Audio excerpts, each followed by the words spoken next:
अस्सलाम वालेकुम दोस्तों, तुसी वेखदे पे हो अपना देश पंजाब टीवी ते मैं तुहाडा मेजबान मोहम्मद नदीम खरल। सब तो पहले अपने चैनल करो सब्सक्राइब ते बेल आइकन दा बटन दबाओ कि मेरी हर आने वाली नवी वीडियो तुहाडे तक पहुंच सके। ते दोस्तों अज फिर सवेरे तुहाडा दोस्त जिहड़ा वीर नदीम खरल एक नवी मझ दी वीडियो लैके हाजिर होया।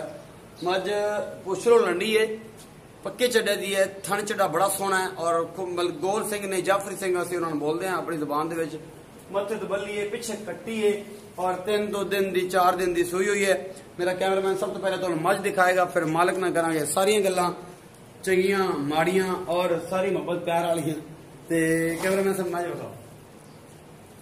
सब तो पहले थन चड्डा बड़ा खूबसूरत और पूरी बिरलां ते और जनाब बिल्कुल खुंडे सिंह ने जाफरी सिंह लगे ने मझ नूं, बल्ला मत्था है और एक एक चीज मेरा कैमरामैन तुहानूं तसल्ली बख्श दिखा रहा है। थोड़ा जरा साइड हैगी थोड़ी इंची को चची हुई है, लेकिन अगर थन काने होंगे या दुध घट होगा तो गारंटी होगी सारी साडी।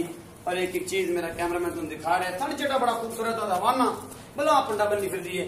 ये जनाब मझ तुहाडे सामने ही है। एक एक चीज दुध जिहड़ा है इस टाइम जिहड़ा चुआ के तुहानूं देना है, ठंडा दुध या गर्म दुध जग समेत वो जनाब पूरा 14 किलो चुआ के देना है। और पिछे कट्टी मेरे कैमरामैन ने एक एक चीज सारी विखा दी है। मझ दी मझ का बला चड्डा तुसीं वेखदे पे हो मेरे कैमरे की नजर, एडा बड़ा चड्डा तुसीं नहीं इंशाल्लाह वेखिया होना।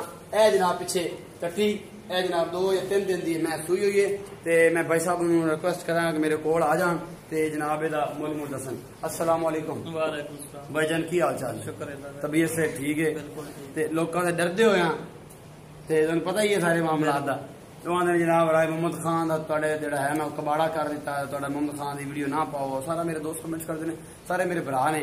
ते अज असीं वीडियो लैके आए कि मकूल जी मैं दी नस्लदार सारे वेखी खड़े ने, केडी चंगी है, लमोचड़ मैं लम्मा बुत्थी और सारा निजाम सस्ते मुल्लां दी उसी मैनूं उम्मीद बड़ी है।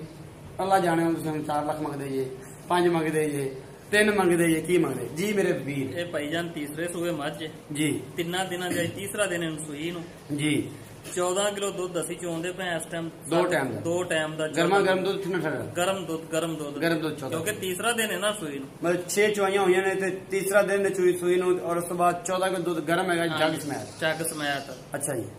ते मेरे वीर प्यार मोहब्बत वाला मुल प्यार मुहब्बत वाला फाइनल जा मुल लेंदा 2,40,000। कोई मोहब्बत प्यार नहीं हुण अजे भी मुहब्बत प्यार कराओ ते फिर दिओ ही ना, कोई शै भी किनूं पसंद आ जावे ओ लै जावे, ओ लै जाए। हां जी गल्लां खरियां कीती ना। रात बड़ा सवेरे सवेरे जरा ना खमाल के बाहर आया ते मैं भी आया।